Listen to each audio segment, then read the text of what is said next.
Anglers Extra. Boston College sophomore Mike Dennhardt joins you now on the Anglers Extra pregame show. Catch of the day. Mike, welcome aboard. Glad to be here. All right, so yesterday, 5 innings pitched, and you had 1 earned run, 1 walk to 6 strikeouts. A good start for you. What were your evaluations of that first start here on your Cape League season in 2010? Well, I thought it was a great start. I've been making some adjustments with Coach Ryan, and really I had kind of a shaky spring, and was really looking to, turn things around, turn over a new leaf. And I feel like with the mechanical adjustments I made, really paid off, and hopefully I just keep it rolling. And the team started off good. The bats look pretty good, and we don't even have everybody here right now. So I feel like if we just keep things going, we're on a good track. Yeah, you spoke about a shaky spring. Can you pinpoint anything to that, as you said? Basically, from a mechanical standpoint, I was opening up too early. And when a pitcher does that, his pitches tend to flat out, and they don't have, like, the downward movement that they should have. I got some lucky breaks, but then, some starts. The first 2 starts of the season, first start was okay, but the second 2 starts against Florida Atlantic were pretty bad. So that's why my numbers were up so high. The ACC stats, my ERA was, I think, around like a 4.7, somewhere around there. So, when the games really counted, I stepped it up a little bit. But, again, I was making adjustments. I think each start progressing in the spring, I was getting a little better and better. So I was really looking forward for the summer to really turn things over and just start new. And you had a pretty successful summer last year with the Anglers. You have kind of an advantage now being here the second time around, especially in your first start, not maybe the same nerves. How is it the second time around with Chatham?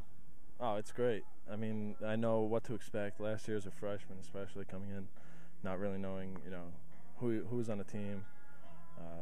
This year, for example, we have a temp, Garrett Smith, who's also who actually called me yesterday, obviously, and our closer from BC. So, not only that, I know what to expect, but, I know some kids on the team before coming here. For the most part, it's like a new batch of kids from all over the country. So, it helps out, definitely. I tried telling them, during the spring, what to expect to try to help them out, because I know my nerves are kind of shaking when I first got here. So, what kind of advice do you give them? I just told them, not to underestimate, the talent that's here, but also not to give the pitchers, for them, or for the catcher, I told them not to give the pitcher too much credit.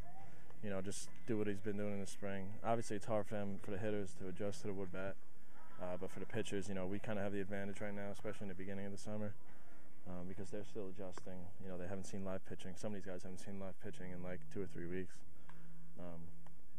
But then some guys are coming back from NCAA tournaments, so some guys are hot, but basically just keep doing what you've been doing in the spring.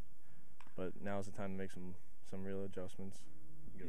You spoke about Garrett Smith, who's your backstop mate at BC and now here with the Chatham Anglers. He's a temporary player with the Anglers. What does it mean to have him? A lot of the UNC pitchers last year with the Chatham Anglers were able to throw to their catcher, Jacob Stallings, who's going to join the team in a couple of days. But to have your catcher, Garrett Smith, does it just make things a little bit easier? What does that mean? Yeah, there's always a lot of benefits when a pitcher and catcher have that chemistry.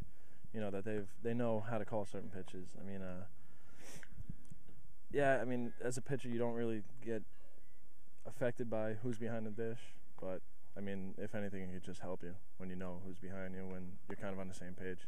So any summer goals for this 2010 season, especially heading into what some say is the money year, the junior season, when you can get drafted and move on to the pros? Yeah, obviously the goal is not to lose a game and not let up runs. Basically that's the goal of every single game, but ultimately All-Star game is in the back of my mind. And that's basically it. ERA sub 2. It's my goal for the end of the summer too. And leave you with this. So coming out of high school a couple years back, you get drafted by the Seattle Mariners in the 17th round. Do you ever wonder what would you be doing right now? To be honest with you, I'd probably be shagging. I'd probably be at practice. I try not to think about it because I don't regret at all, coming to BC, because looking back at the way I was pitching in high school, and if I were to sign at that moment, I wouldn't have been ready for I had no idea what I was going to expect if I were to sign, and I don't think I would be ready for the minor league environment. Mike Dennhardt with the Boston College Eagles, a sophomore, a big game yesterday. Thanks for joining us. Go Anglers!